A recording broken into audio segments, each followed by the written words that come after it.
Whether it's on food or beverages, concerts or tattoos, they discovered that more and more millennials are spending beyond their means as a result of increasing public opinions. Greater than 2 in 5 millennials, 44%, from the study stated they're terrified to miss out on unique or once-in-a-lifetime experiences. Over one-third, 36%, don't want to look like an outsider. Despite the fact that almost 1 in 2 millennials have actually experienced fear of missing out, FOMO-driven debt, they're mostly being silent about it. Of the participants that have actually entered into debt just to keep up with their mates, 80% claim they would certainly keep the fact that they have gone into debt quiet and not tell friends or family. Why do they wish to keep it secret? The survey shows that their reasons are ones of regret, guilt and embarrassment. They do not feel good about the debt they have incurred. In 2014 their survey showed that millennials were most likely to use money they really did not have for unique experiences, such as events, nightlife or holidays with their buddies. The new survey also looked at what experiences and purchases were triggering millennials to acquire FOMO debt. According to their study this year, the number one point driving millennials to spend beyond your means is food, 47%, and then clothing, 41%. As well as there are some millennials that have entered into FOMO-fueled debt on much bigger and long-term items. Cars and trucks, 15%, tattoos, 11%, and real estate, 9%.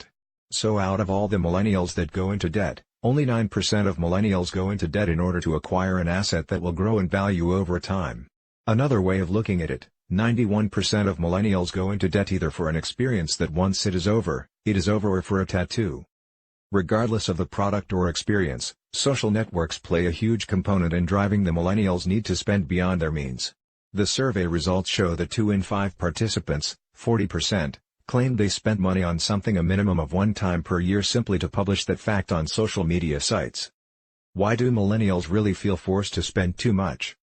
According to the survey, the main reasons that millennials really feel pressured to go into debt to keep up with their close friends are: a concern of losing out on a unique or unbelievable experience 44%. Worry of not being included in future outings 41%. The concern of being treated like an outsider 36%. Worry of being evaluated 25%. Concern over losing close friends 24%. As you can see, 4 out of the top 5 responses has to do with what their friends may think. This makes sense. The majority of the things millennials go into debt for, such as vacations, concerts and restaurants, are things that you do with friends. So what is the answer? Obviously, no one can keep going into debt on an unlimited basis, especially when the reason is to keep up with others. I have some tips on how to deal with friends that either has more money than you or are willing to go deeper into debt than you. Or, at least are not concerned about their debt like you are. Hang out together in ways that don't force you to spend. Consider how you can invest in quality time but not your cash. Time spent with close friends and loved ones is an experience that can be valued over something that pushes you into debt. Those good times also last forever. There is no need to be embarrassed about being not able to pay for an evening out or a costly getaway. As I pointed out previously, 80% of millennials that spend beyond their means hide it from others. However, by being straightforward with your buddies, you may be amazed to discover they really feel similar to you. Speak to your pals concerning your worries and also do cost-free or much more modest cost things that let you hang out with each other. Control your funds, do not allow it to control you. 81% of participants stated they have a month-to-month budget that they attempt to stick to, which is wonderful. Nonetheless, the millennials that have such a plan seem to have a hard time keeping within it once they feel the peer pressure being applied. If you're amongst those that have a problem with budgeting, it can be handy to be a lot more conscious about the consequences of buying something. Take into consideration whether you can really afford it, and if you didn't buy it, will it really hurt your life? If not, then reevaluate, don't buy it and build up some savings. Another tip is to lock your debit and credit cards away and spend only cash. By using real cash and not plastic, or a debit card, you get a better sense of what you are spending on extras and how much you need to still have for essentials until the next paycheck. When cash is gone, it is gone.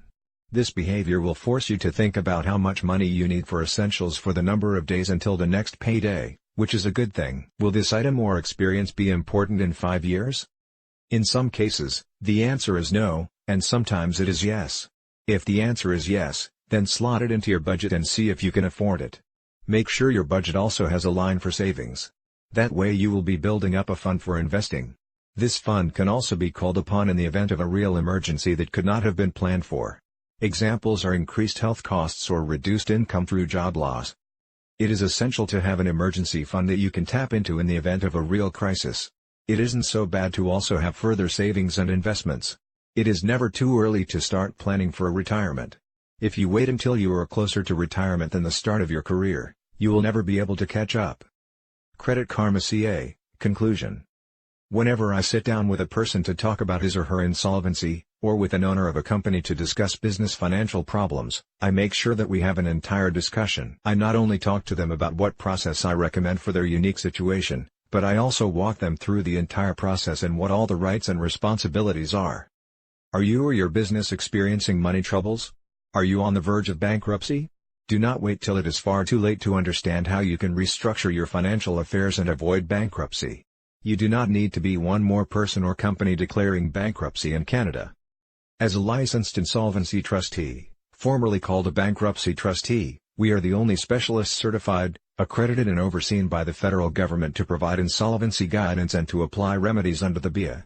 We will certainly help you to choose what is best for you to release you from your debt problems.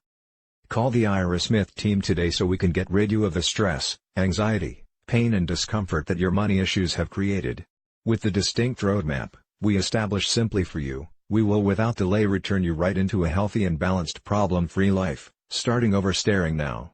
Call the Ira Smith team today.